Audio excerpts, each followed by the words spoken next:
गोविंद गोविंद गोपाला गोविंद गोविंद गोपाला कृष्ण गोविंद गोविंद गोपाला गोविंद गोविंद गोपाला गजबा के बिहारी नंद लाला बाके बिहारी नंदलाला गजबा के बिहारी नंद लाला बाके बिहारी नंदलाला कृष्ण गोविंद गोविंद गोपाला गोविंद गोविंद गोपाला कृष्ण गोविंद गोविंद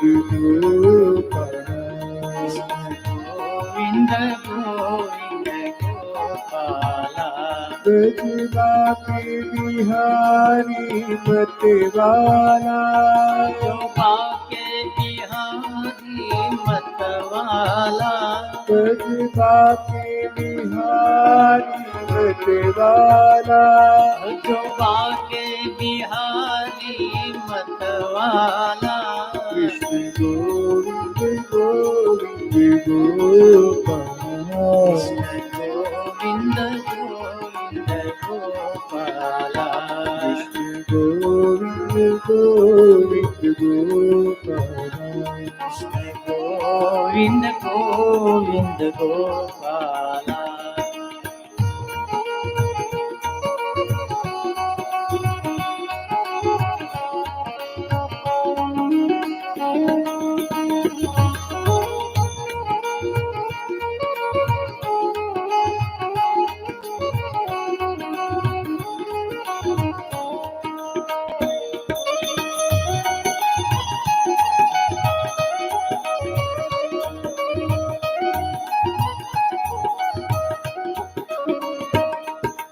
विठ्ठल विठ्ठल विठ्ठला जय जय विठ्ठल विठ्ठल विठ्ठला जय जय विठ्ठल विठ्ठल विठ्ठला जय जय विठ्ठल विठ्ठल विठ्ठला माझा विठ्ठल पांडुरंगा माझा विठ्ठल पांडुरंगा माझा विठ्ठल पांडुरंगा माझा विठ्ठल पांडुरंगा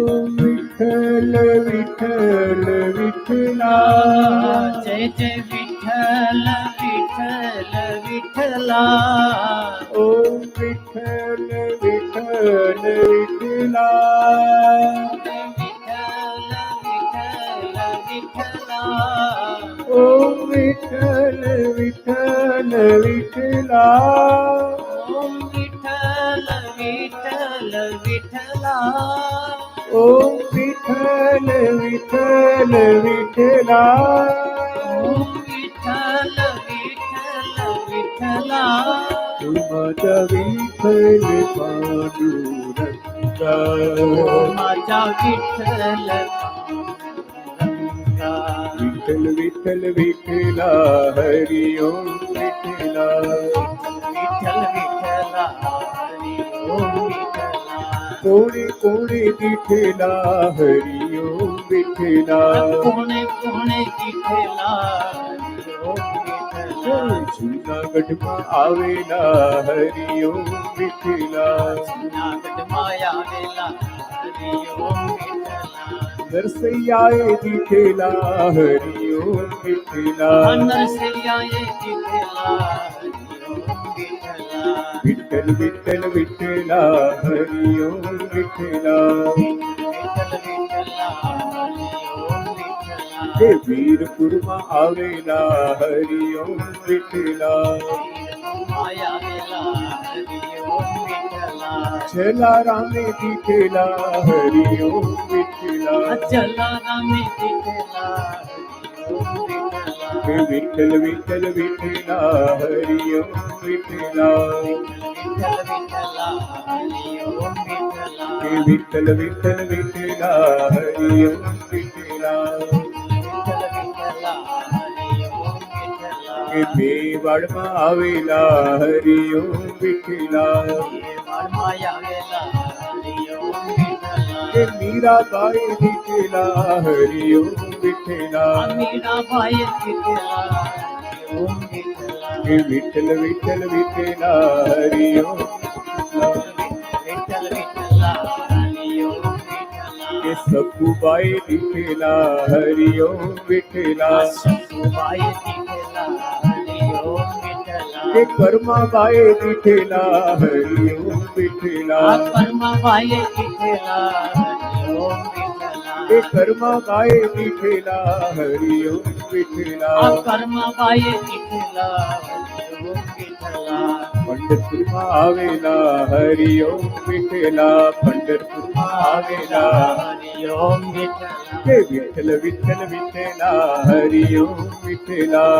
વિઠ્ઠલ વિઠ્ઠલા હરિઓમ વિઠલા કે વિઠ્ઠલ વિઠ્ઠલ વિઠ્ઠલ વિઠ્ઠલ વિઠ્ઠલ વિઠ્ઠલ વિઠ્ઠલ વિઠ્ઠલ વિઠ્ઠલ વિઠ્ઠલ વિઠ્ઠલ વિઠ્ઠલ વિઠ્ઠલ વિઠ્ઠલ વિઠલા હરિઓમ વિઠલા વિઠ્ઠલ વિઠ્ઠલ વિઠ્ઠલા હરિઓમ વિઠલા કે હરિઓમ વિઠલા હરિઓમ વિઠલા કે હરિઓમ વિઠલા હરિઓમ વિઠલા હરિઓમ વિઠલા હરિઓમ વિઠ્ઠલ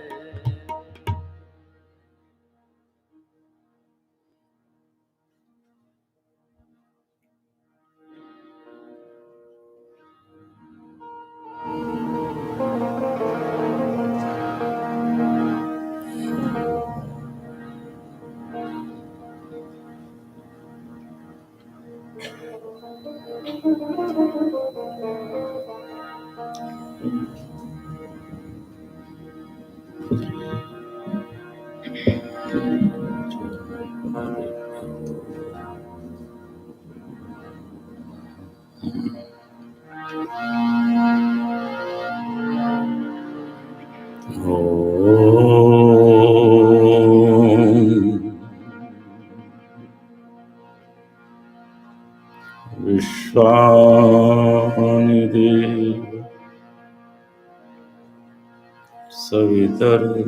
सवितर्दुरितानि परासु यद्भद्रं तन्नासु ॐ शान्ति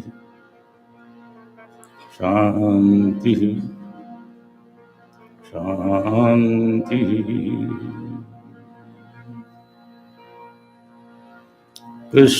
कृष्णाय वासुदेवाय हरये परमात्मने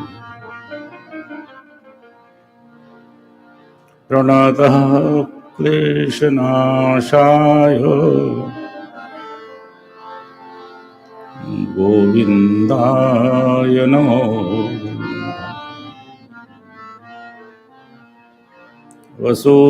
वसुदेवसुतं देवं कंसचाणूरमर्दनं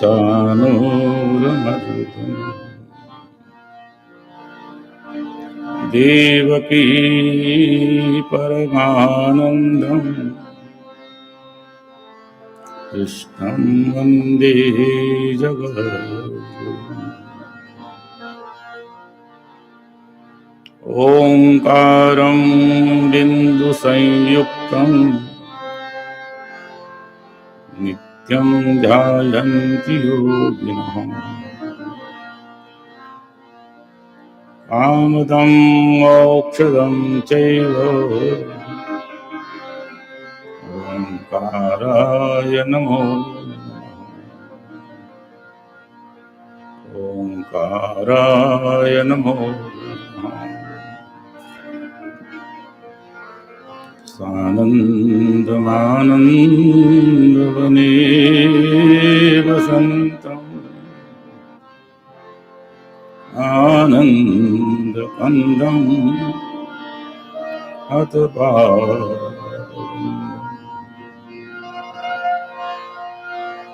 वाराणसीनाथ नाथनाथं श्रीविश्वनाथं शरणं प्रपद्ये श्रीविश्वनाथं शरणं प्रपद्ये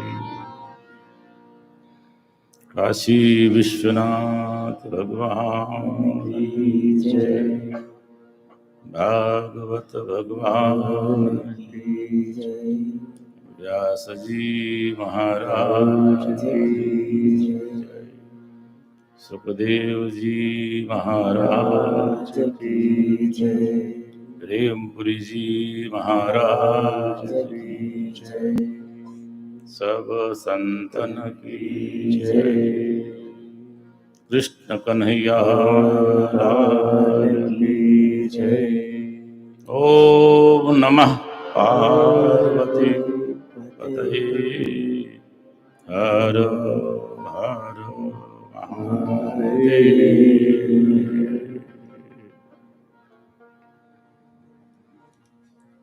भगवान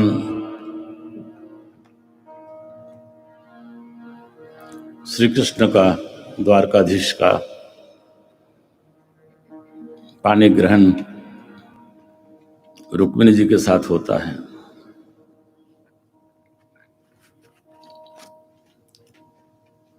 मां लक्ष्मी हमेशा ही नारायण का ही वर्णन करती है।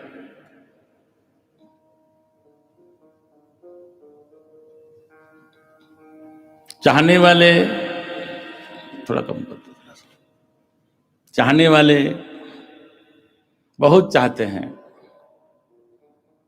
यहाँ पर शिशुपाल ने बहुत प्रयत्न किया कि किसी प्रकार रुक्मिणी मेरी हो। उसके भाई ने भी प्रयत्न किया। आज संतों का विशेष यहाँ पर आगमन हुआ है। हमारे मुझे अत्यंत प्रिय लगने वाले और उनको मैं प्रिय लगता हूँ, इसीलिए संभवतः इस आश्रम के ट्रस्टी भी और बहुत बहुत अच्छे कथाकार भी हैं। भागवत की कथा मैं तो 4 वर्ष के बाद में भागवत की कथा कर रहा हूं। 4 वर्ष बीत गए, बीच में कोविड आ गया और अधिक मास आता है। अधिक मास में 3 वर्ष में एक बार कथा तो जरूर करता हूं, परंतु वो भी बीच में आ गया था। और हमारे महाराज श्री जी जो महामंडलेश्वर स्वामी प्रणवानंद जी, तो उनके नित्य निरंतर कथा चलती रहती है। ऐसे महामंडलेश्वर स्वामी प्रणवानंद सरस्वती जी महाराज और 2 संत पहले से ही पूरी कथा का श्रवण कर रहे हैं और वो भी कथाकार है। जब कोविड था तो अब दीनाबेन भी आ रही है। उनका कहना था कि कथा का प्रवाह नहीं रुकना चाहिए। अब कोई आने के लिए तैयार नहीं था, प्रेमपुरी लेने को तैयार नहीं था, लेकिन कैमरे को मना नहीं थी।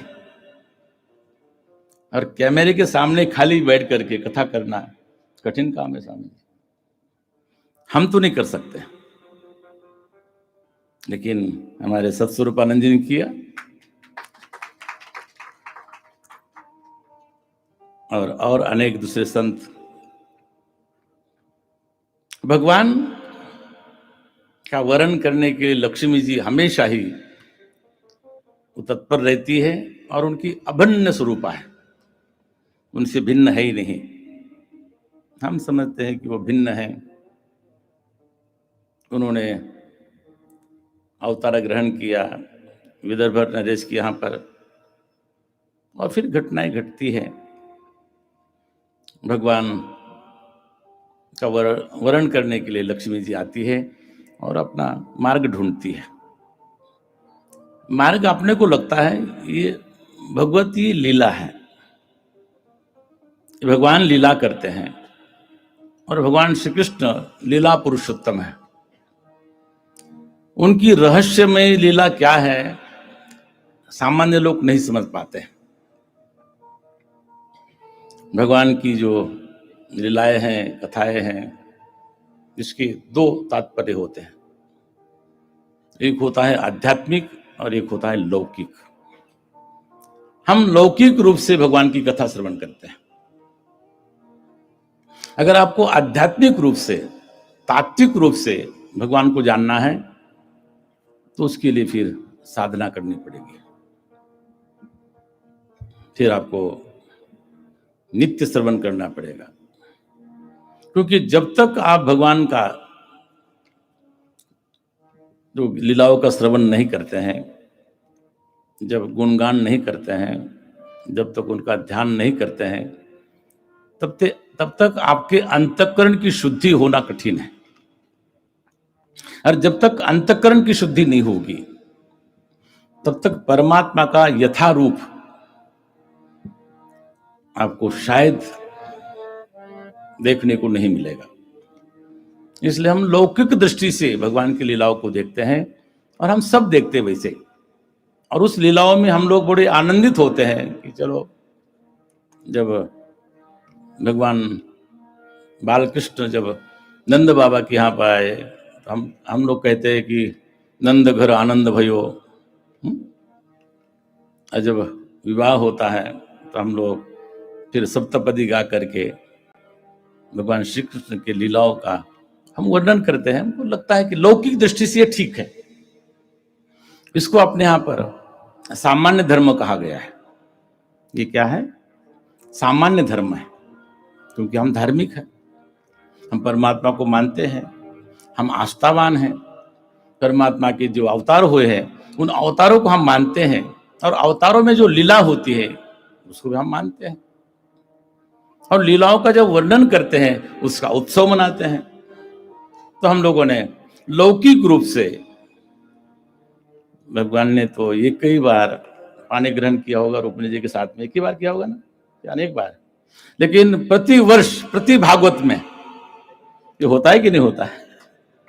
तो ये हम लोगों के लिए करते हैं कि भगवान ने कैसा किया होगा, तो थोड़ा सा उसका एक सामान्य स्वरूप हम लोग देख लेते हैं। परंतु रुक्मिणी जी साक्षात लक्ष्मी स्वरूपा है और नारायण का वर्ण करती है। बीच में भले ही कोई कुछ करे, कितने ही संकट उत्पन्न हो, उस संकट को भी निवारण करते हुए दोनों ही अपना रास्ता बना लेते हैं। समुद्र मंथन में भी ऐसा हुआ था ना, जब लक्ष्मी जी का प्रागट्य हुआ तो सब लोग कि वो जो निकली है लक्ष्मी जी, वो माला लेके निकली थी, कि सब लोगों ने अपने अपने मस्तक आगे किए ना, गले माला हमारे गले में पड़ जाए। लेकिन गई कहां पर? जिनके पास थी उनके पास चले गई। ऐसे ही भगवान का विवाह महोत्सव संपन्न होता है और अब भगवान द्वारकाधीश हो गए, रुक्मिणी के पति। परंतु हम लोग तो आदि हम लोग का है कि भगवान तो राधे राधे का ही नाम रटते हैं, क्योंकि भगवती राधा वो पराशक्ति है, पराम्बा है। आपको दर्शन नहीं होता है, केवल उनका अनुभव होता है। जैसे परब्रह्म है, थोड़ा कम करो, जैसे परब्रह्म है,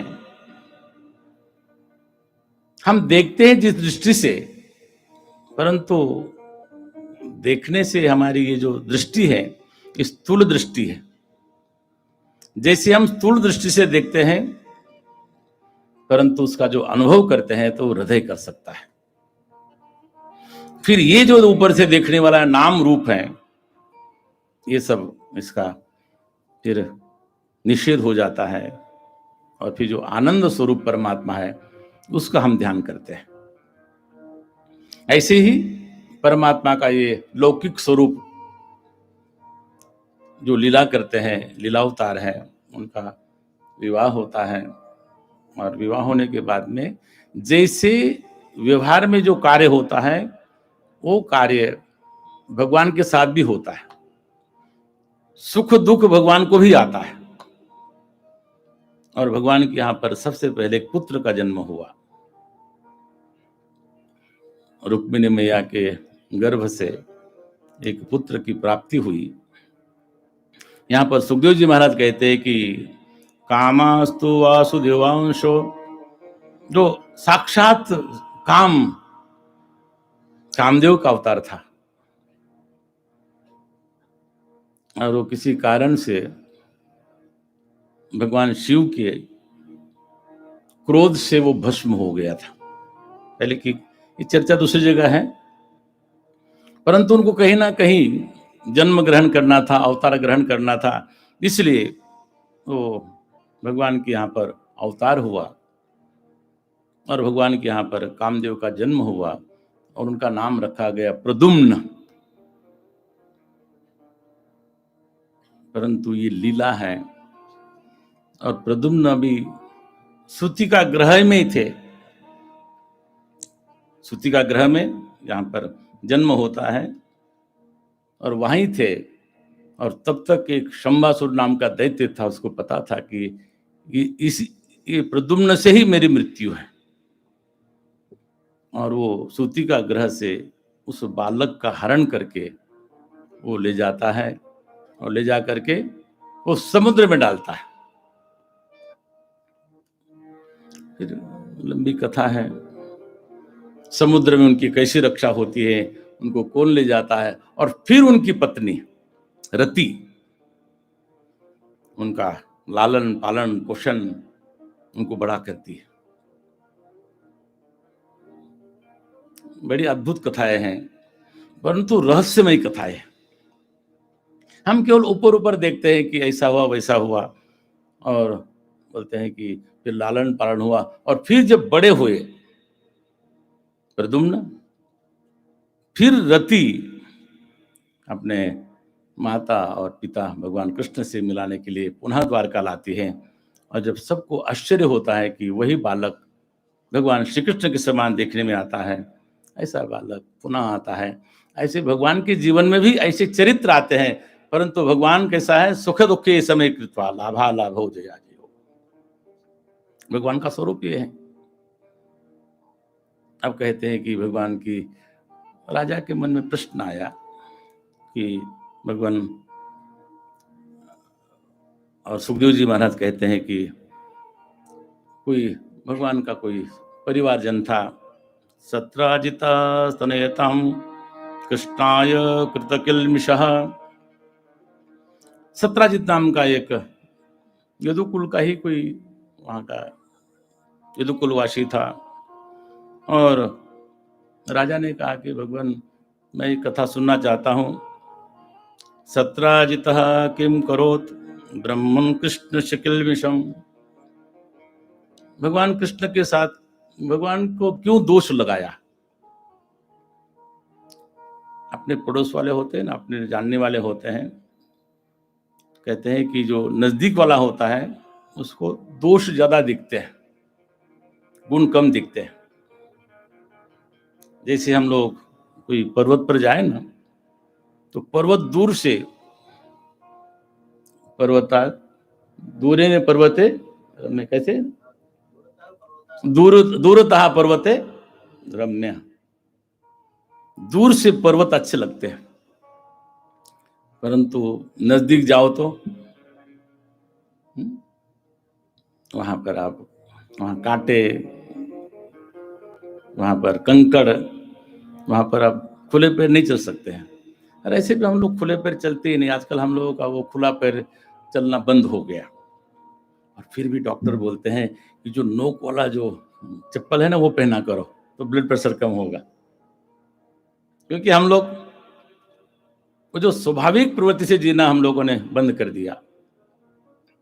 कहते हैं कि नजदीकी लोग दोष दृष्टि से देखते हैं और बोलते हैं सत्राजित भगवान से थोड़ा सा द्वेष करता था कि भगवान, और यहाँ पर भगवान कहते हैं तो उसने भगवान सूर्य की उपासना की।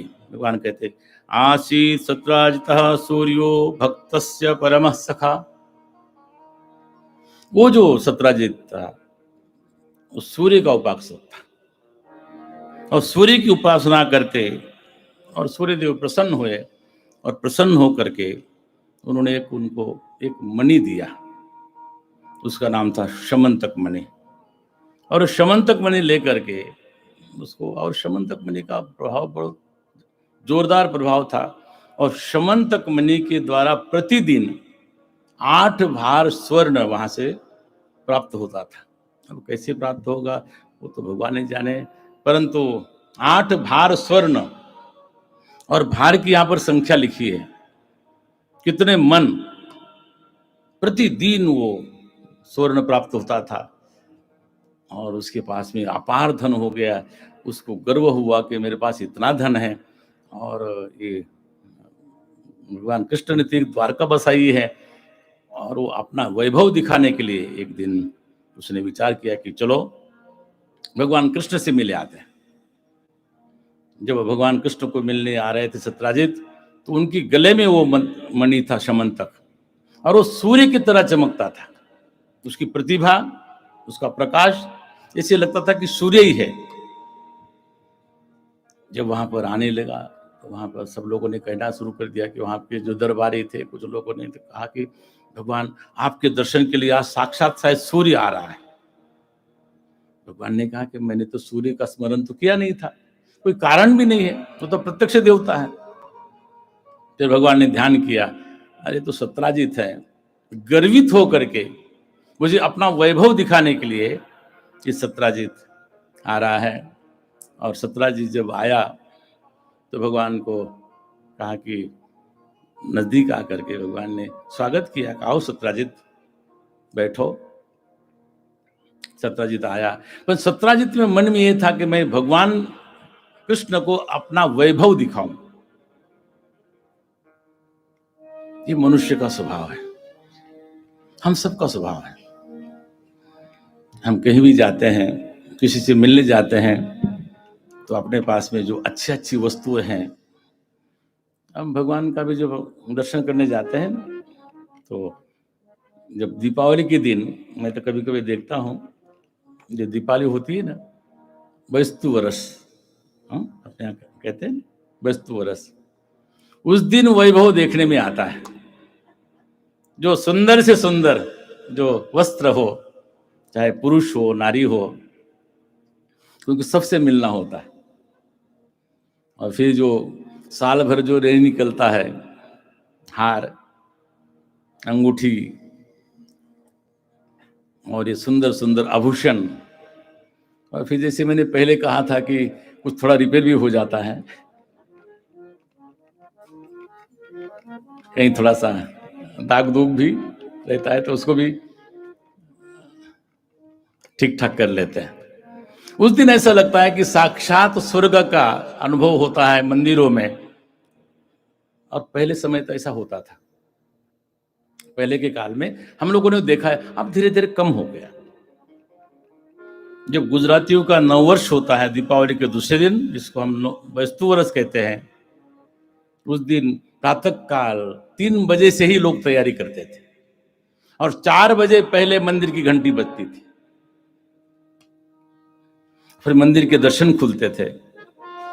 वो द्वारकाधीश के खुलते होंगे कि नहीं खुलते होंगे मुझे पता नहीं है।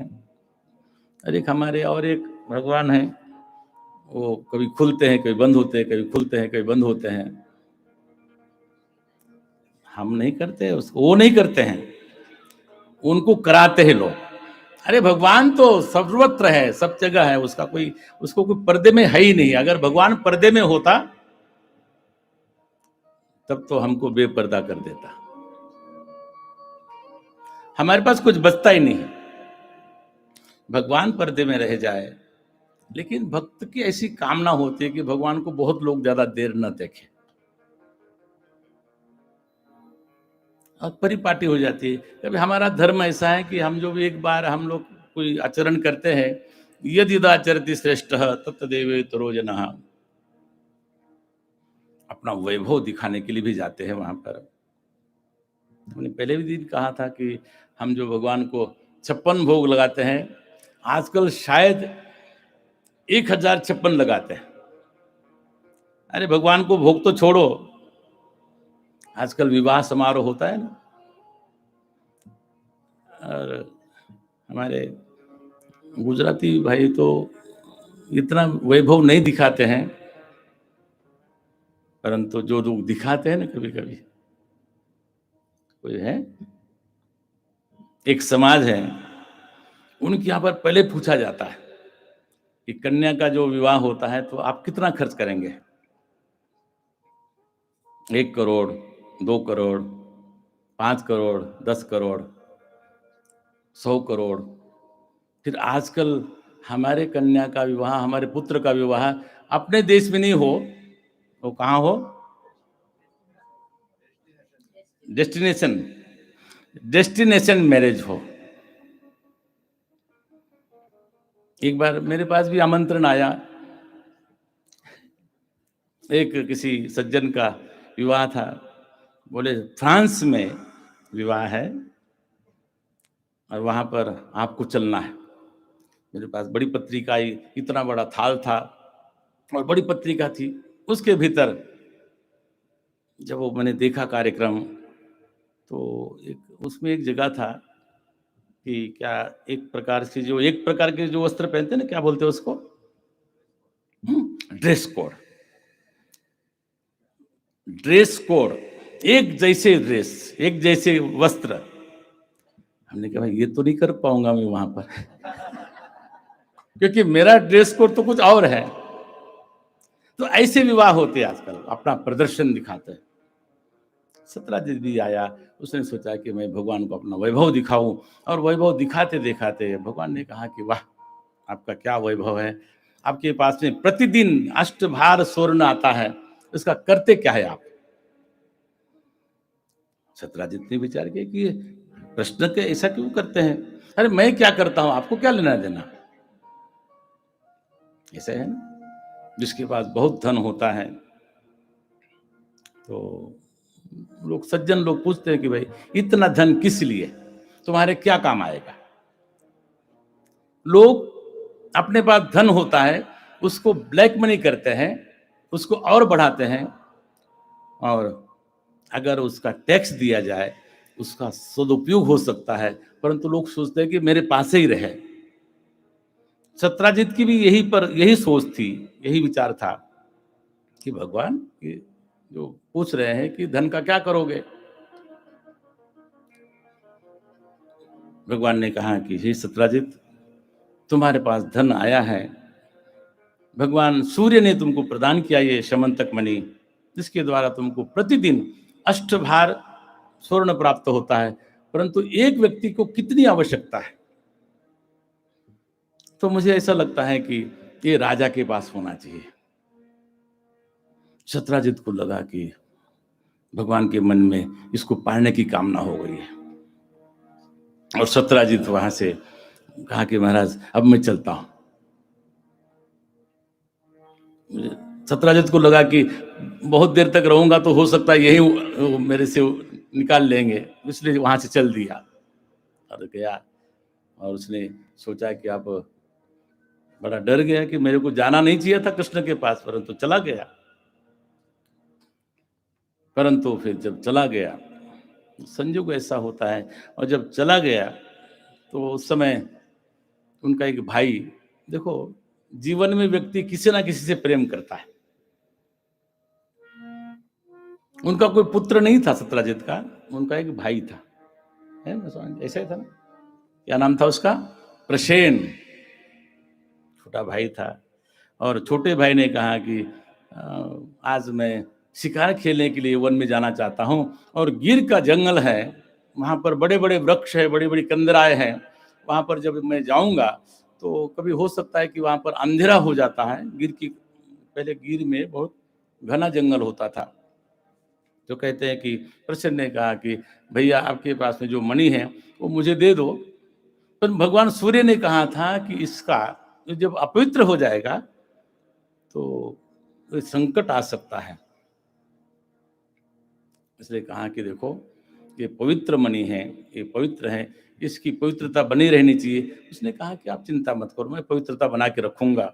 और वहां से वो मणि लेकर के वन में जाता है, और कहते हैं कि वन में जब जाता है तो गया तो दूर निकल गया, और वहां पर बड़ा भारी एक सिंह आया। सिंह आया और उसने सिंह ने उस सत्रजित को वहां पर मार करके वो मणि उसके गले में चली गई, और वहां से फिर वो आगे बढ़ने लगा। वहां पर सत्राजित का वहां पर मृत्यु हो गई, और फिर उनके साथ में लोग थे वो भी बिछुड़ गए थे। उसके बाद में एक वृक्ष आया जिसको हम लोग भालू कहते हैं, बड़ा भारी बलवान भालू। उसने उस सिंह को मारा, और सिंह को मार करके और फिर वो मणि गुफा में लेके चला गया। और जो उसके साथी गए थे, रात तक जब सत्राजित नहीं लौटा तो जो प्रसेन जब वापस नहीं लौटा तो सत्राजित को चिंता हुई कि मेरा भाई आया नहीं, और चिंता करने लगा। तब तक उनके साथी वापस आए, उन्होंने कहा कि सत्राजित को हम लोगों ने देखा परंतु कभी दिखे नहीं, पता नहीं कहाँ चले गए, हमको पता ही नहीं। चिंता होने लगी और मन में शंका उत्पन्न हुई सत्राजित के कि कहीं ऐसा न हो कृष्ण ने ही उस मणि को चुराया हो। और फिर उसके बाद में सत्राजित ने, कभी कभी मन में जब बात आती है ना तो घर में कही जाती है, यूं थयु असे कदाच। क्योंकि मैं जब भगवान कृष्ण के पास मिलने गया था तो उन्होंने मणि की मांग की थी, और हो सकता है कि उन्होंने किसी प्रकार से इसको चुराया हो, और माताओं को युधिष्ठिर महाराज ने श्राप दिया था कि कोई बात मन में नहीं रहेगी। कहे कि मैं देखो कि तुमसे कह रहा हूं। युधिष्ठिर महाराज कुंती, क्योंकि कुंती का पहला पुत्र कौन था? कर्ण था, और छुपा के रखा था। युधिष्ठिर महाराज जी का बड़ा भ्राता था। फिर युधिष्ठिर महाराज ने कहा कि आपके मन में कोई बात नहीं रहेगी। और उस माता ने जब पानी भरने गए होंगे बोले और किसी को मत बोलना कि ऐसा ऐसा हुआ होगा। और एक से बात दूसरे में, दूसरे से तीसरे में, और सब कह रहे हैं कि मैं तुमसे कह रहा हूं और किसी से नहीं कहना। ऐसा होता है, ये गुप्त बात है। बोलते हैं ना कि ओपन सीक्रेट। ये क्या है? ओपन भी हुआ और सीक्रेट है। सब लोगों ने कह दिया, सबको पता लगा, केवल भगवान श्री कृष्ण को पता नहीं लगा कि हुआ क्या है। और वहां से भगवान श्री कृष्ण के जब कानों में बात आई, और उस समय उनको लगा कि मेरे पर भी इस चोरी का आरोप लगा है, इसका निराकरण करना चाहिए। भगवान ने विचार किया और द्वारकावासियों को कहा कि मैं उस प्रसेन का पता लगाने जाता हूँ, उस मणि का पता लगाने जाता हूँ। अपने साथ कुछ साथी लिए, और साथी लेकर के भगवान उस वन में, उस जंगल में चले जाते हैं। वहां पर देखा कि सत्राजित कहीं मरा पड़ा हुआ है, और उसके आगे बढ़ते हैं तो ये सिंह भी मरा पड़ा है। और वहां पर एक कुछ पद चिन्ह देखते हैं, एक रिछ जो भालू है उसकी पद चिन्ह है। और उसके बाद में वो प्रवेश करते हैं उस गुफा में। गुफा में अंदर चले गए, परंतु गुफा में बाहर बाकी लोगों को बाहर खड़ा कर दिया। बोले कि अगर 14 दिन तक मैं न लौटूं तो समझ लेना चाहिए कि कृष्ण नहीं रहे। ऐसा उन्होंने अपने साथियों को संदेश दिया, और गुफा में प्रवेश किया। और गुफा में अंदर गए, वहां पर वही रीछ, वही भालू जो जामवंत थे,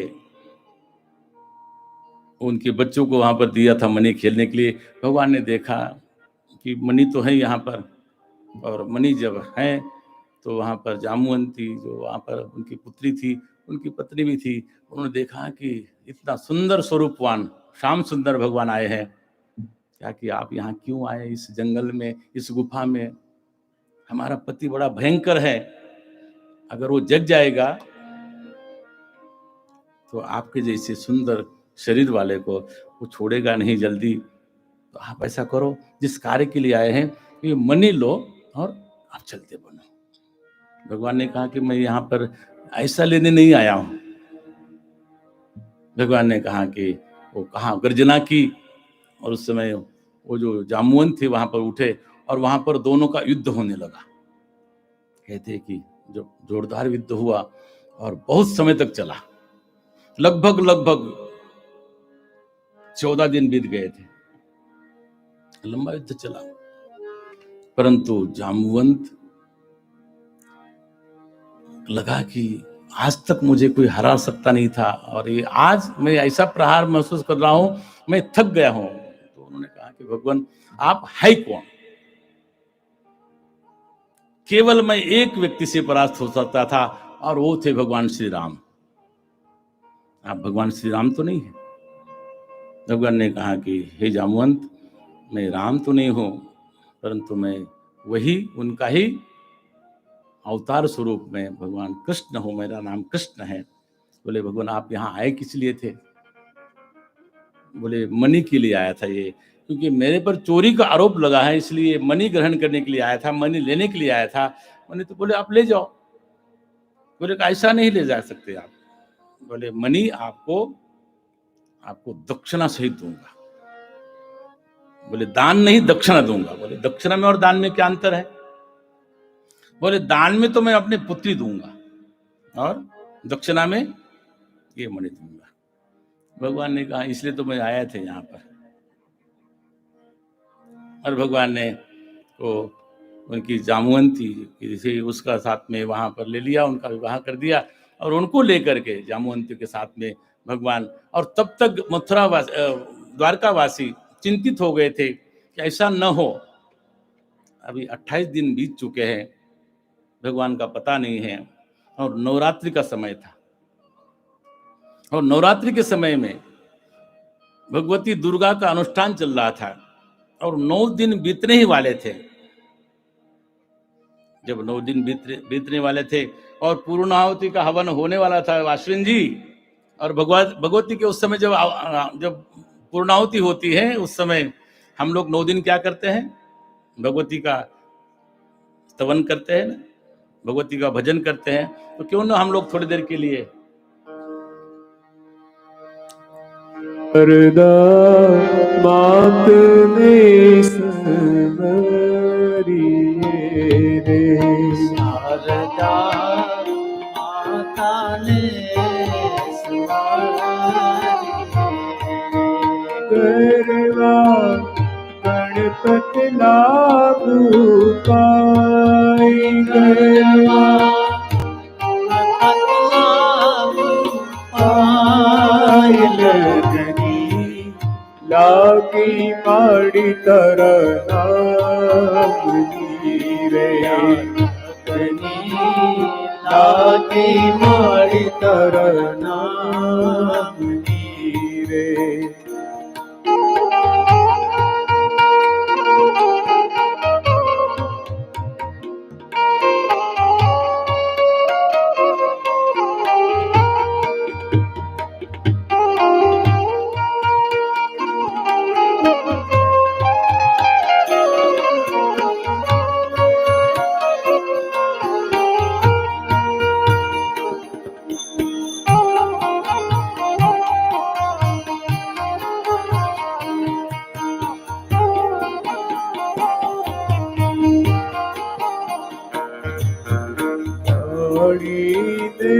कल्याणी मुरी जो त्या जोग माया, काली ने कल्याणी रे माँ, जो ले ત્યાં જોગ માયા હે માતને ચારે વેદેવ ખાણી મુરી માં જાજો ત્યાં જોગ માયા તને ચારે દેવ ખાણી રે માં જોગ રે ત્યાં જોગ માયા તને પેલા પે જુગમાં જાણી મુરી માં જાજો ત્યાં જોગ માયા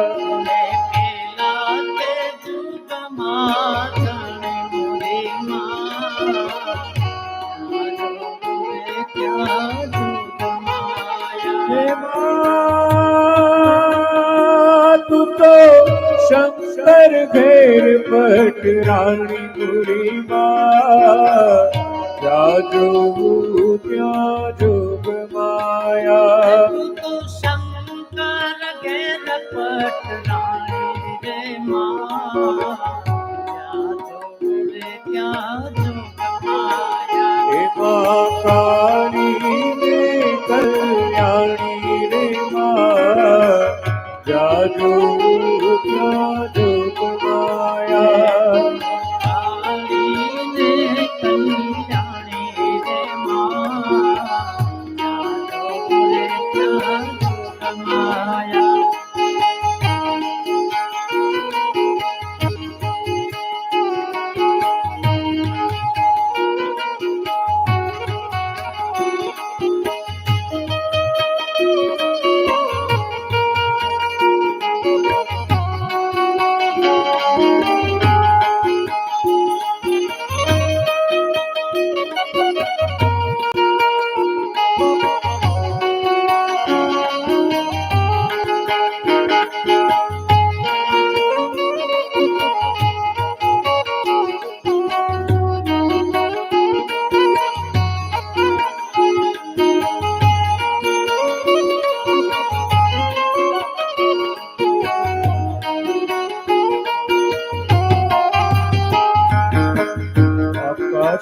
આકાશમાંથી ઉતર્યા રે ભોળી ભવાની માય માં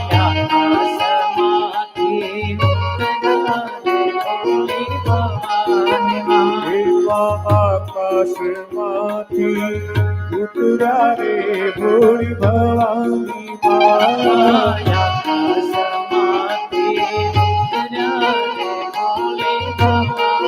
માં તમે શું શું ભોજન કરશો રે ભોળી ભવાની માં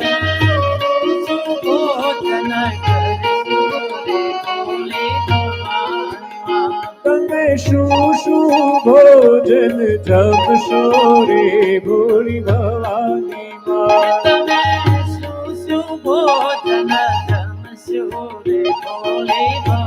હે માં ખીર ખાંડ ને રોટલી રે ભોળી ભવાની માં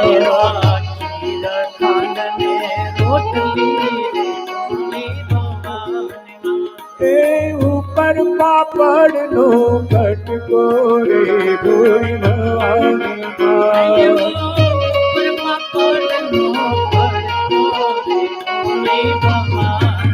એમાં આકાશમાંથી ઉતર્યા રે ભોળી ભવાની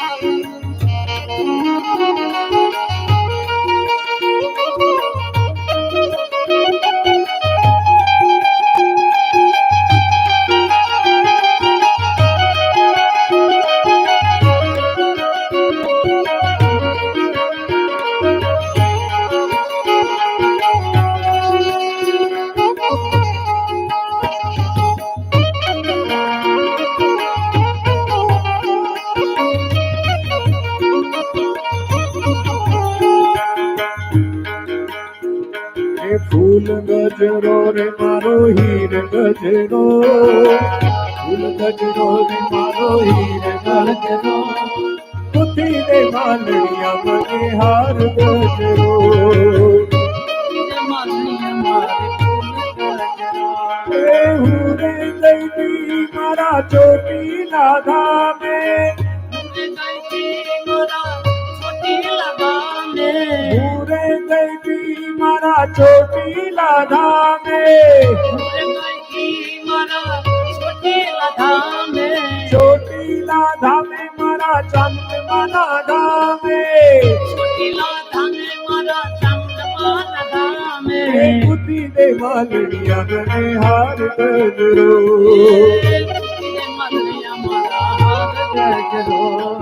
फूल गजरो रे मारो हीर गजरो,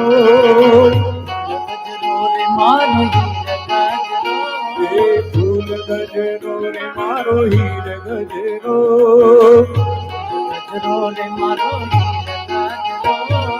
कुती दे मालड़िया मने हीर गजरो,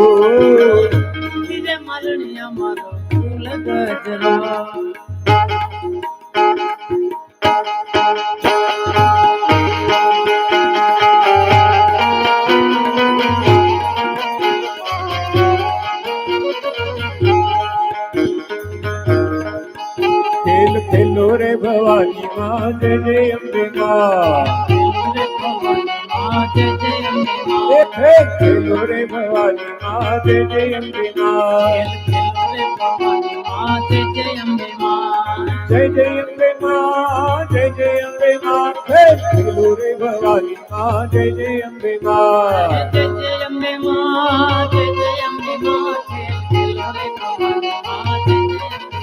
आवे सुपारी नो बेटो माँ जय जय अम्बे माँ,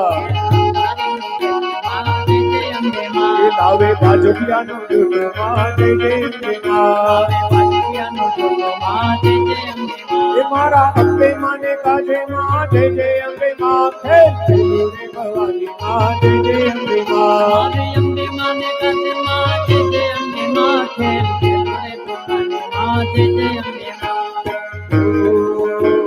गुरगंधारी रे रात लड़ी माँ सिरा सरसवार,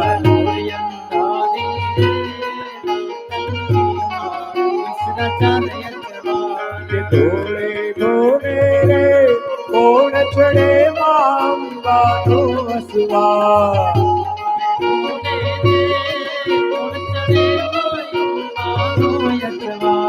अम्मा बावड़ी रे रे चढ़ा माँ सूर सजो संगार,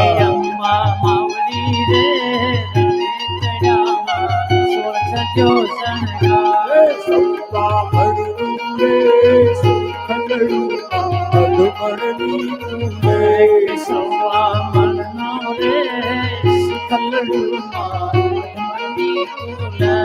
जम जो रे ओ रानी रूप में रम जो सारी रात,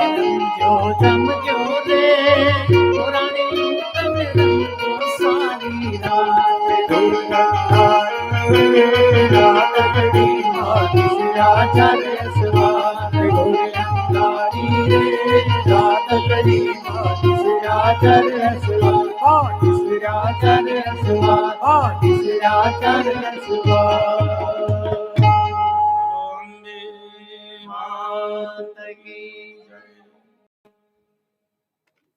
द्वारिकावासी माँ भगवती की आराधना कर रहे हैं। जो हमारे कृष्ण पर जो संकट आया है उसका निवारण हो। अंततो गत्वा ये मनुष्य जो जीव है वो भगवती हो चाहे भगवान हो उनके शरणागति को प्राप्त होते हैं। और उन्होंने कहा कि भगवान पर संकट आया है तो भगवती ही बचा सकती है, आद्या शक्ति। और सभी लोगों ने जो उनके साथ गए थे उन्होंने समाचार दिए कि हम लोगों को 14 दिन तक कहा था भगवान कृष्ण ने कि यहाँ पर प्रतीक्षा करना, और वहां से भीतर चले गए, हम लोग कुछ पता नहीं। द्वारकावासी बहुत दुखी थे, इसलिए उन्होंने भगवती की आराधना की और 90 दिन उस समय जब आहुति होने वाली थी, अलग अलग दिन है, कोई अष्टमी को पूर्णाहुति करता है, कोई नवमी को करता है। विधि विधान से करने वाले नवरात्रि को नवमी को हवन करते हैं, अष्टमी का भी हवन होता है। अब जिस दिन हुआ हो उस दिन पूर्णाहुति का समय है, और जैसे ही पूर्णाहुति होने वाली है उसी समय भगवान श्री कृष्ण का दर्शन होता है। घोड़े पर सवार होकर के भगवान कृष्ण आते हैं और उनके पीछे कोई बैठा हुआ है। कहते हैं कि भगवान कृष्ण तो अकेले दिख नहीं रहे हैं, उनके पीछे भगवान ने कहा कि कोई साक्षी होना चाहिए, तो साक्षी रूप से जामवती को वहां से ले आते हैं और वहां पर आकर के प्रकट होते हैं और फिर खुशियां मनाते हैं। द्वारकावासी भगवती की आराधना करते हैं, भगवती का जय जयकार करते हैं, सबके मन में प्रसन्नता हुई। अब वो मणि को लेके आए हैं और मणि को वापस देना है सत्राजित को, तो कैसे दिया जाए? अकेले दिया जाए तो लोग बोलेंगे कि कहीं रखा था, छुपा के लाए और दे दिया। भगवान श्री कृष्ण को भी, भगवान को भी ये बतलाना पड़ता है। सामान्य मनुष्य की तो बात ही क्या है कि मैं वैसा नहीं हूं जैसा तुम सोचते हो, और ये कल्पना जैसी हमारे भीतर होती है ना, ऐसी ही दुनिया में दिखती है। आपका मन ही संसार को देखता है, अपना मन ही दूसरे का देखता है। तो संत पुरुष होते हैं, उनको भी लोग अलग दृष्टि से देखते हैं। इनसे गृहस्थ कार्य हुआ नहीं, इनको घर संभाला नहीं गया। और फिर तुलसीदास जी ने एक बात कही ना, मूड मुड़ाए वैसे कह दिया। तो सन्यासी केवल मूड मुड़ाने से नहीं होता है, उनकी दीक्षा होती है। लोग ऐसा सोचते हैं कि अपने जैसा। तो भगवान ने विचार किया कि अब इस समंतक मणि को वापिस कैसे करना है, तो बड़ी भारी सभा बुलाई और सभी द्वारकावासियों को बुला करके, जिनको जिनके कानों में गया था कि भगवान ने कृष्ण ने इस मणि का हरण कर लिया है, मणि चुराई है, उनको सबको बुलाया गया। बड़ी सभा हुई और उसमें सत्राजित को भी बुलाया गया और सत्राजित को बुला करके कहा कि सत्राजित, ये मणि तुम्हारा भाई प्रसेन लेकर चला गया था, उसको एक सिंह ने मार डाला, वो सिंह को एक रीछ में मार डाला, और वो रीछ जो जामवंत, उनके यहाँ से ये मणि मिली है। और वो जामवंत ने अपनी कन्या जाम्बुवती से मेरा विवाह भी किया, और ये मणि मुझे दक्षिणा में मिली हुई है, अभी तुम उसको ले लो। अब सत्राजित तो बहुत वहां पर शर्मिंदा हुआ। उसने कहा कि मैंने बिना कारण से ही मैंने भगवान पर आक्षेप किया, और सज्जनों पर भी कभी कभी आक्षेप होता है ना।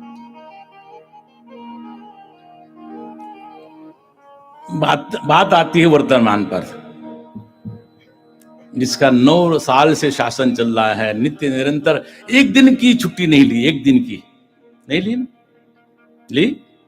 मोदी के भी बीमार हो गए, प्रधानमंत्री हमारे कभी बीमार हो गए हो, कभी उन्होंने छुट्टी ली हो, कभी घूमने गए हो, ऐसा नहीं है।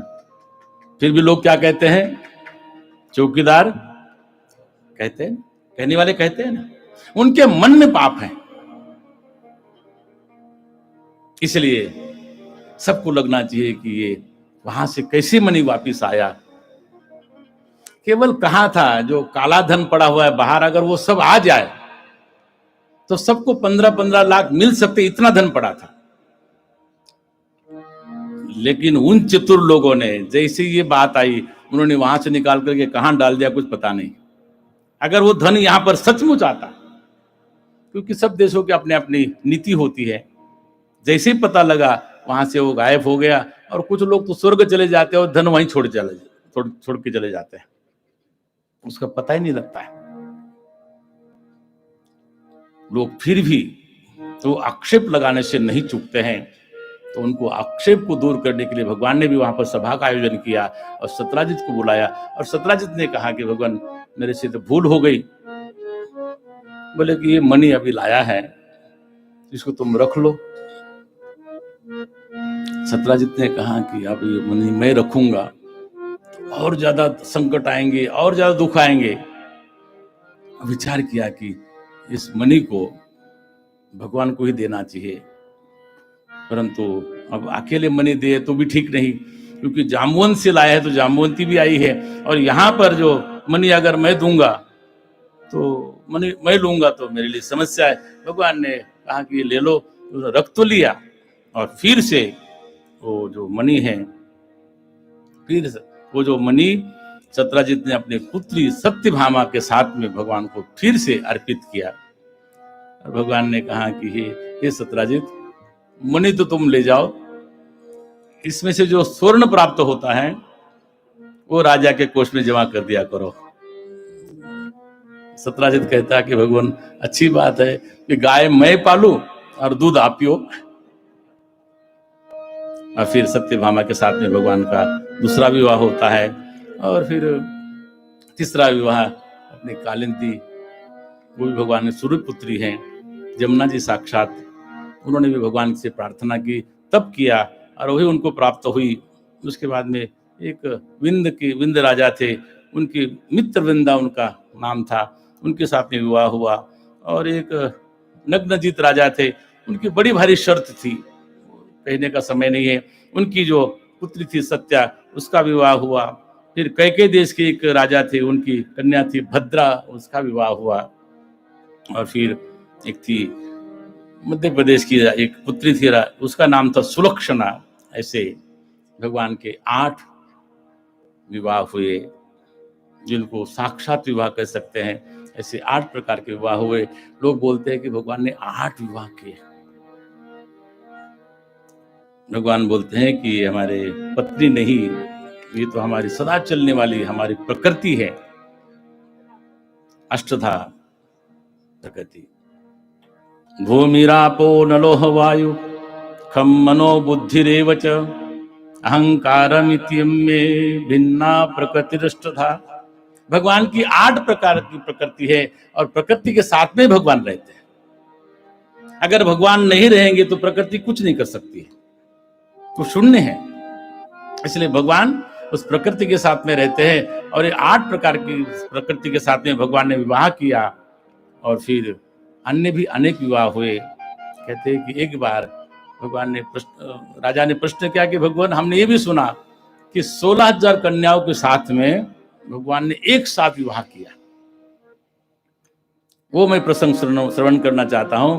तो सुखदेव जी महाराज कहते हैं कि भौमासुर नाम का एक दैत्य था, और भौमासुर जो दैत्य था, उसने बहुत बड़ा विशाल किला बनाया था, और उस किले के भीतर रहता था। 4 परकोटे का किला था।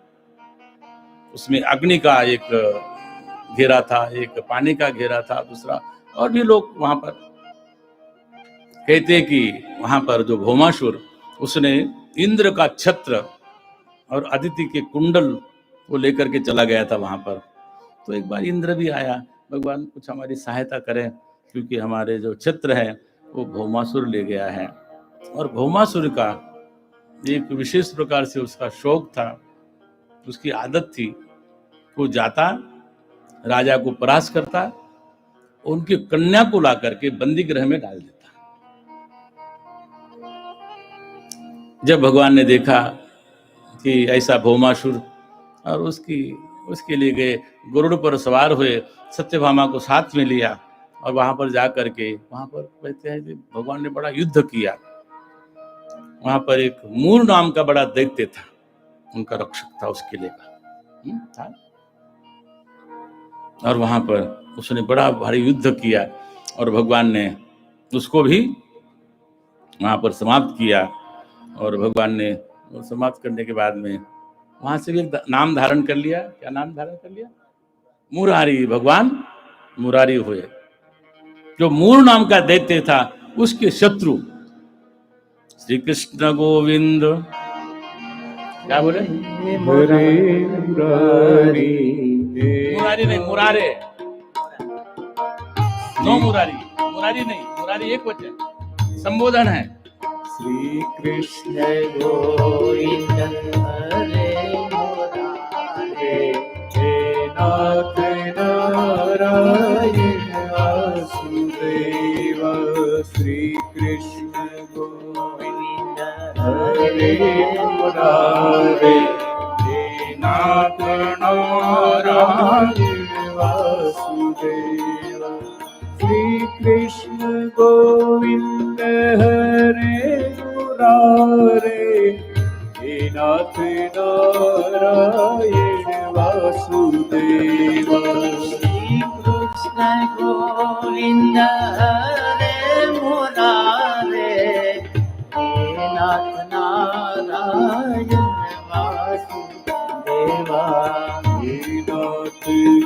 नारायण वासुदेव हे नाथ नारायण वासुदेव हे नाथ नारायण वासुदेवा हे नाथ नारायण वासुदेवा श्री कृष्ण गोविंद हरे मुरारे हे नाथ नारायण वासुदेव श्री कृष्ण गोविंद हरे मुरारे हे नाथ नारायण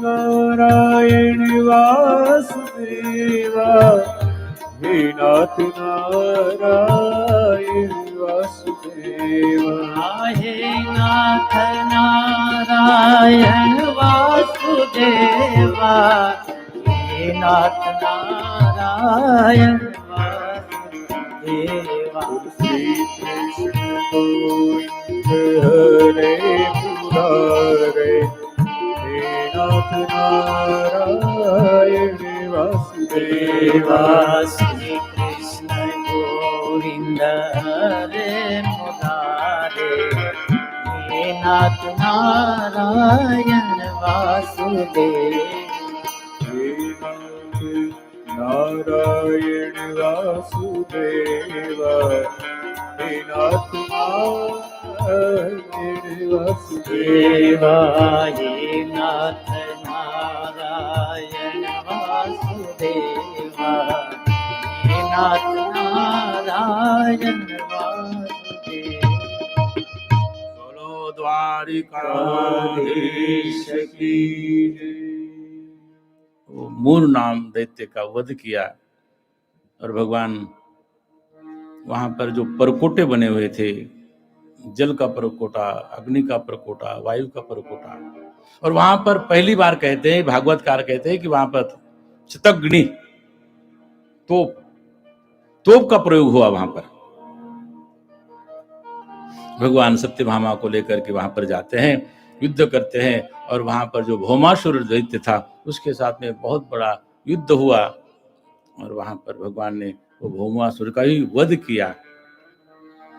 और उनके भौमासुर के जो कैद में 16,000 कन्याएं थी, राजकन्याएं, और सब लोगों ने देखा कि भगवान श्री कृष्ण उनका अद्भुत सौंदर्य दे करके सबका मन उनके प्रति मोहित हुआ, और सब लोगों ने अपने हृदय से उनको पति स्वीकार किया। सबका वहां से उद्धार किया और उनको बहुत स्वागत सत्कार के साथ में भगवान ने द्वारका भेजा। पहले का समय ठीक नहीं था, अभी का भी समय ठीक नहीं है। जब किसी राजकन्या का अपहरण हुआ हो और फिर उस राजकन्या को पुनः वापिस राजा और राज्य स्वीकार करेगा कि नहीं करेगा ये पता नहीं, आज भी लोग नहीं करते। एक बार कुछ सभा हो रही थी, हम लोग सभा भी करते हैं कभी कभी। उस सभा में ये था कि जो आजकल जो लौ जहाज चल रहा है ना, बहुत बड़ा संकट है। उस राजाओं के समय वो नहीं था, वो तो उनको बंदी बना लेते थे, परंतु आजकल के लौ जिहादी उन कन्याओं के 35-35 टुकड़े करके के फेंक देते हैं। संकट पहले से ही है ये। और कन्या कोई वापस आती है, उसको अपना समाज स्वीकार करता है कि नहीं करता है, ये बड़ा संकट है। एक बार मैं उस सभा में बात चर्चा चल रही थी कि ऐसी जो कन्याएं हैं उनको वापस लाना चाहिए। तो हमारे बाजू में एक जैन संत बैठे थे, उन्होंने कहा कि क्या हिंदू समाज में ऐसी कन्याओं को वापस ले सकते हैं क्या?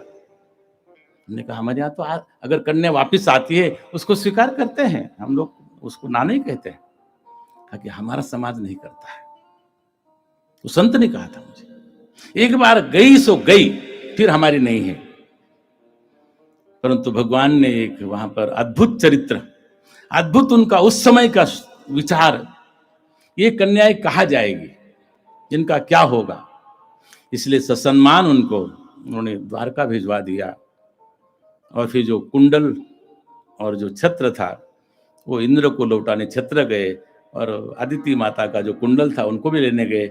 और वहां से आते आते सोचा कि चलो यहाँ पर एक बहुत सुंदर वृक्ष है, कौन सा, पारिजात, भगवान ने उस वन से ले लिया, उस बगीचे से ले लिया। और वहां पर बोलते इंद्र क्रोधित हुआ, अपना कुंडल नहीं ला सकता था, अपना छत्र नहीं ला सकता था, परंतु एक छोटा सा वृक्ष लेने से बड़ा उसको क्रोध आया और भगवान से कुछ झगड़ने लगा, युद्ध करने लगा। भगवान ने भी उसको मार्ग दिखा करके वापस चले आते हैं। और जब द्वारका आते हैं, वो जो 16,000 कन्याएं हैं उनकी अंगभूत, उनकी अभिन्न वो भी हैं, क्योंकि कहते हैं कि जो हमारा वेद है उसमें 1,00,000 मंत्र हैं। कितने मंत्र हैं? 1,00,000। अब थोड़े से बचे, पहले लगभग 1200 शाखाएं थी। कितनी शाखाएं थी? अब केवल वेद की साक्षात रूप से केवल 11 शाखाएं बची है। हम लोग अपने संस्कृति को, अपने ग्रंथ को, अपने शास्त्र को हम लोग भूल करके दूसरे की तरफ देखते हैं। ये तो 1,00,000 मंत्रों में से जो 80,000 मंत्र हैं केवल कर्म कांड के हैं। ये कर्म करो तो स्वर्ग की प्राप्ति होगी, ये कर्म करो तो आपको ऐश्वर्य की प्राप्ति होगी, ये कर्म करो तो आपको ये प्राप्ति होगी। ऐसे कर्म कांड के कितने मंत्र हैं? 80,000। और 4,000 मंत्र ज्ञान कांड के। ईशावास्यमिदं सर्वं यत्किंच जगत्याम जगत तेन त्यक्तेन भूजिथा माग्रध कश्चित् धनम् विद्यते हृदय ग्रंथि छिद्यन्ते सर्व संशयः क्षीयन्ते चास्य कर्माणि तस्मिन् दृष्टे परावरे, है ना? ये ज्ञान के मंत्र हैं। कितने? 4,000। कितने शेष बचे? 16,000। वो 16,000 भगवान की नित्य प्रति उनकी आराधना करने वाले भक्ति स्वरूपा है, उनकी आराधना करने वाली भक्ति स्वरूपा, उनकी साक्षात वो श्रुति है, श्रुति भगवती है। और उनका वर्ण भगवान ने किया और भगवान का वर्ण श्रुतियों ने किया। और 16,000 जो कन्याएं थी उनको एक मंडप बना करके एक एक के लिए एक एक अलग अलग स्वरूप धारण कर लिया। और 16,000 मंडप बने हैं। जैसे कल एक मंडप बना था, ऐसे 16,000। अब यहाँ पर 1600 भी करना हो तो मुश्किल हो जाएगा, 16 भी करना हो तो भी मुश्किल हो जाएगा। एक कल हो गया था, एक की मुश्किल नहीं हुई। लेकिन वहां पर भगवान ने 16,000 मंडप तैयार किए और विधिवत 16,000 ऐसे ब्राह्मणों को भी वहां पर आहूत किया। और केवल अकेले नहीं गए होंगे, उनके साथ में साथी भी रहे होंगे ऐसे। और 16,000 महलों को बनाया। अद्भुत, ये इसलिए कहते हैं कि भगवान का चरित्र अद्भुत है, रहस्यमयी है। और फिर 16,000 मंडप में वो स्वयं बैठे हैं और बैठ करके वहां पर उनके साथ में एक साथ में उनके साथ में पानी ग्रहण करते हैं भगवान, क्योंकि वो अपनी ही थी, कहीं पर अपने उनको दोष लगा था। ऐसा न लगे कि इनका किसी ने त्याग किया है, भगवान ने उस समय भी, आज जो हम लोग कहते हैं कि सामाजिक काम होना चाहिए, अरे भगवान से बढ़कर के सामाजिक कार्य करने वाले दूसरे है कौन? उस समय, आज से 5000 से वर्ष पूर्व उन्होंने ऐसा काम किया जो आज भी संभव नहीं है। ऐसे भगवान का चरित्र वहां पर सभी के सभी। अब हमारे अश्विन भाई भी कथा सुनने में, और फिर वो देखते हैं कि कथा अच्छी हो रही है तो भगवान ना, कोई बात नहीं, वो उनका काम, वो दोनों है, वो एक तो पाठक है, ब्राह्मण है, तो उनका काम ही ये है, सुनना और सुनाना।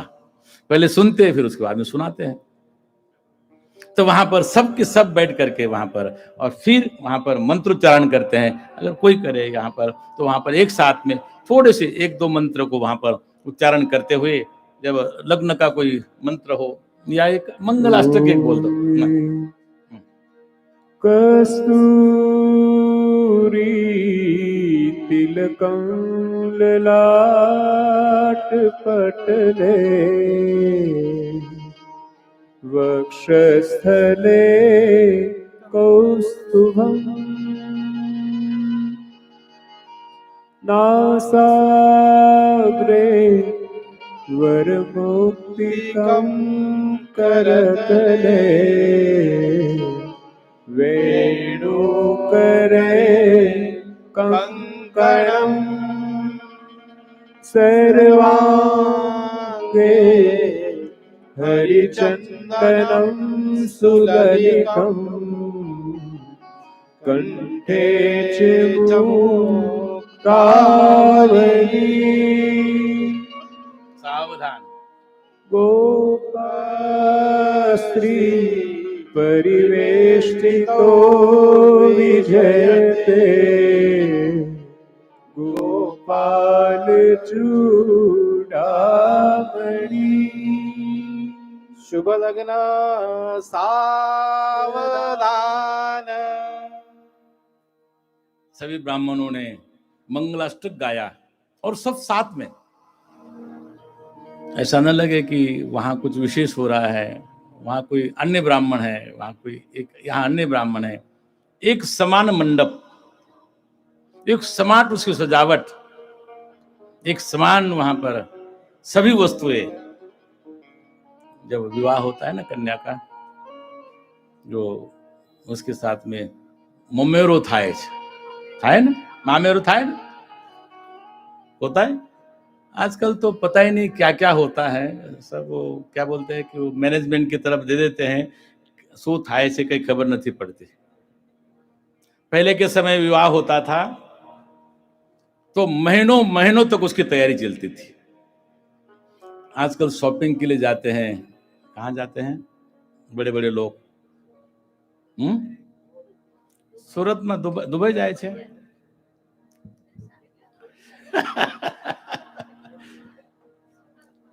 अब जैसी जिसकी परिस्थिति, तो वहां पर जाते हैं, और पहले महीनों महीनों तक उसकी तैयारी होती थी। और फिर अपने गुजरात में तो मामेरो, मामा का बहुत बड़ा उसमें योगदान होता है। जब कन्या का विवाह होने वाला होता है उस समय बड़े वहाँ पर जितने जितने साधन होते हैं वहाँ पर लाते हैं।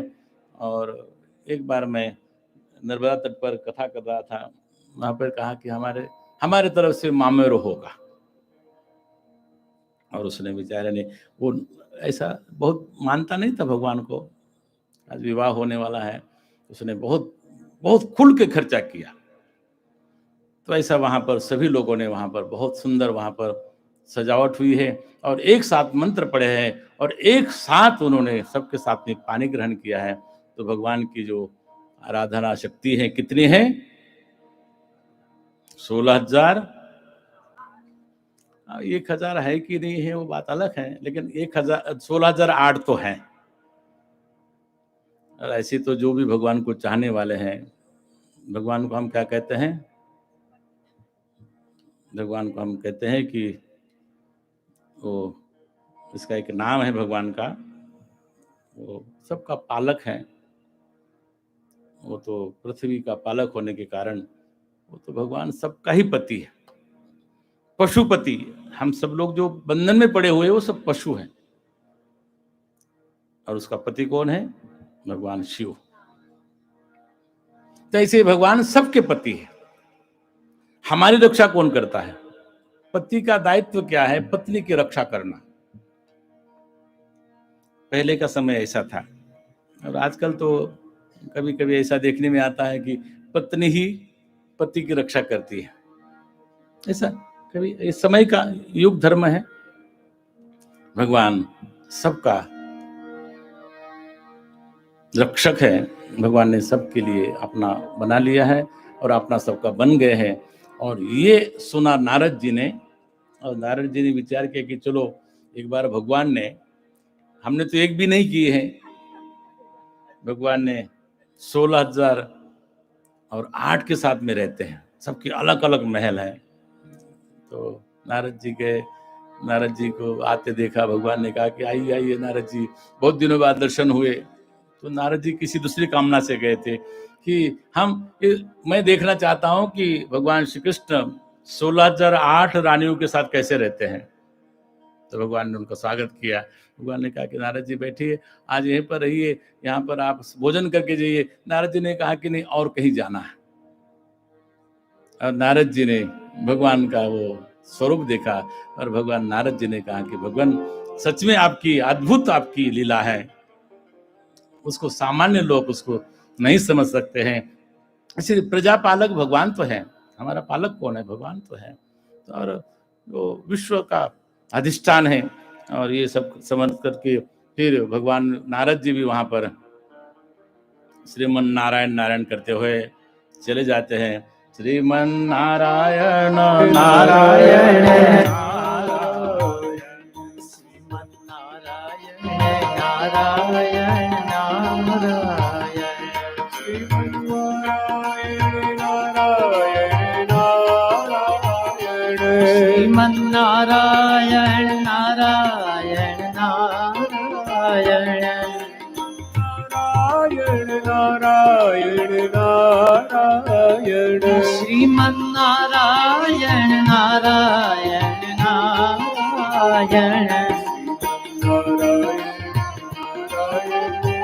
नारायण श्रीमन नारायण नारायण नारायण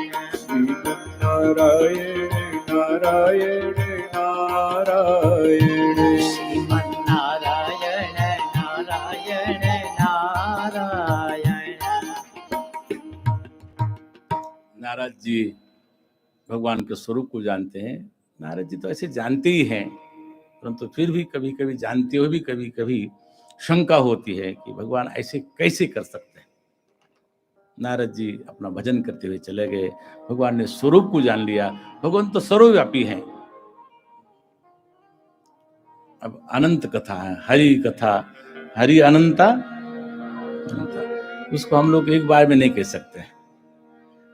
कुछ विस्तार से, कुछ संक्षेप में ये कथाएं चलती रहेगी, और निरंतर चलने वाला प्रवाह है। थोड़ी बातें हम कहेंगे, थोड़ी बातें दूसरे कहेंगे, दूसरे तीसरे कहेंगे, चलने वाला है। परंतु सबकी अपनी सीमा होती है। आज हमारे भी पहला दिन छोड़ करके 7 दिन पूर्ण हो रहे हैं।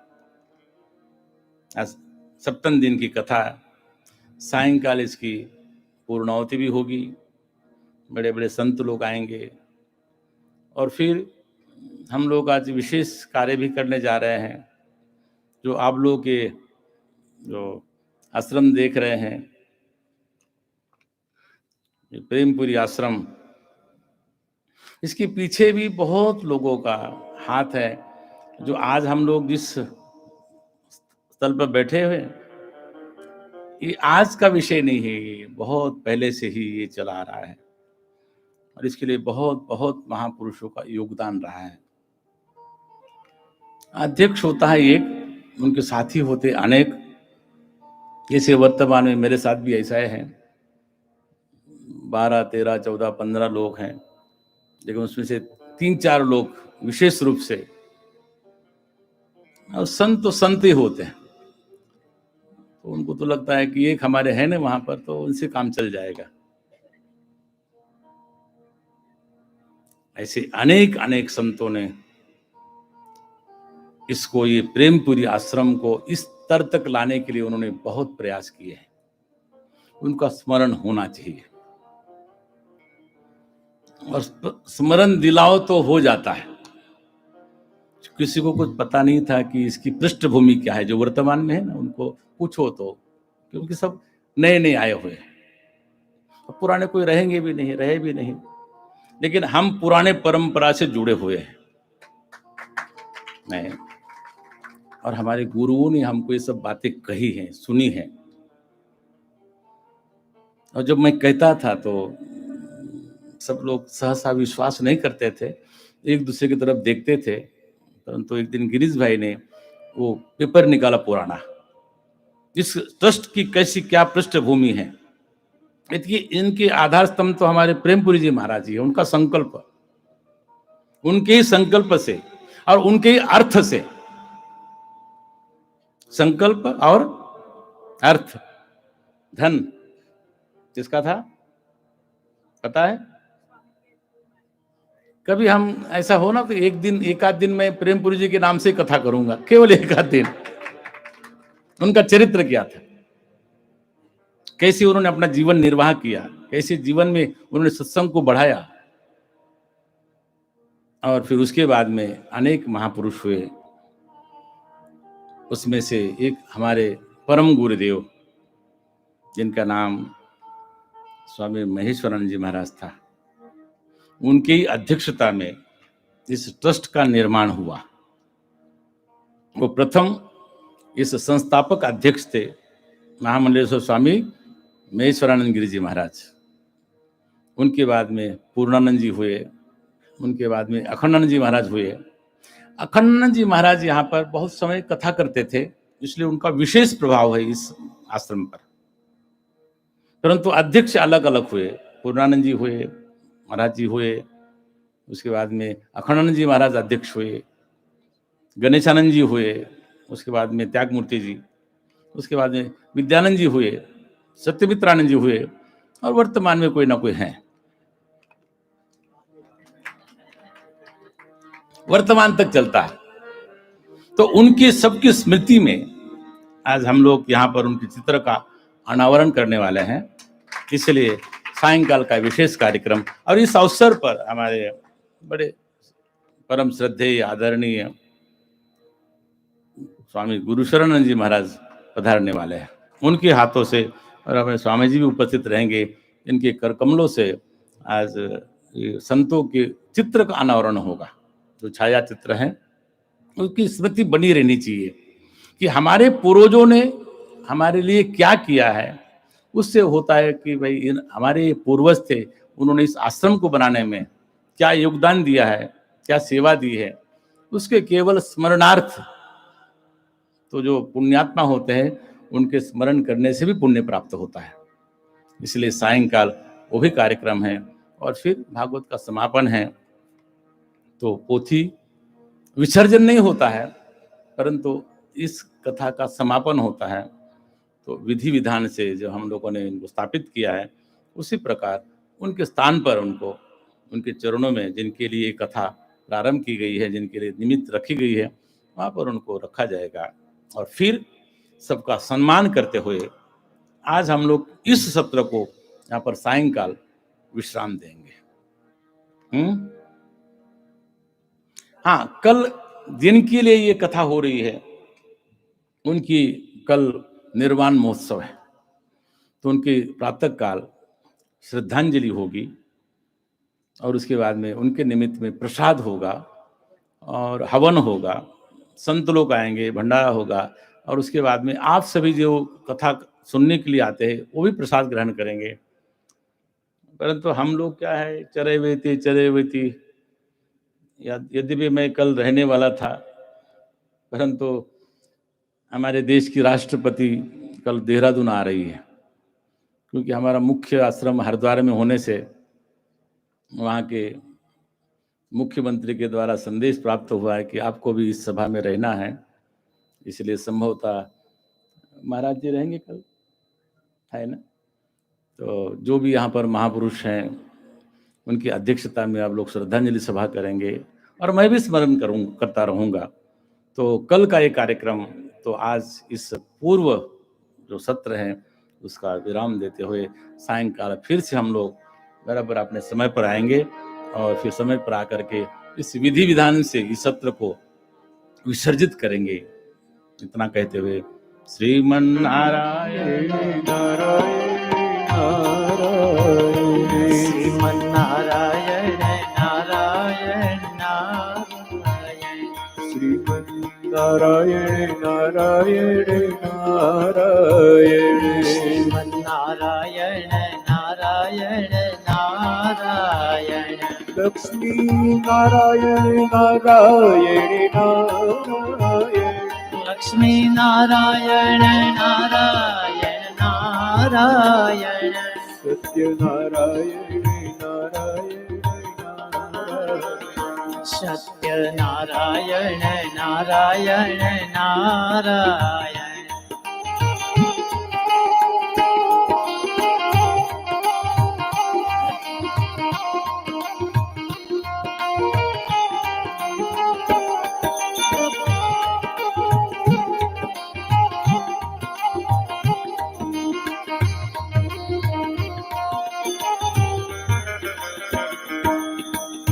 सदाशिव सर्ववेदाता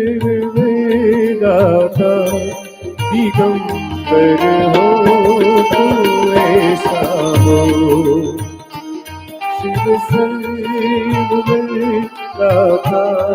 दिगंबर हो तू ऐसा हो। एक दिगंबर हो तो ऐसा हो, दिगंबर हो तू ऐसा हो। दिगंबर हो तू ऐसा हो, दिगंबर हो तू ऐसा हो। दिगंबर हो तू ऐसा हो। सदाशिव सर्वदाता दिगंबर हो तू ऐसा हो।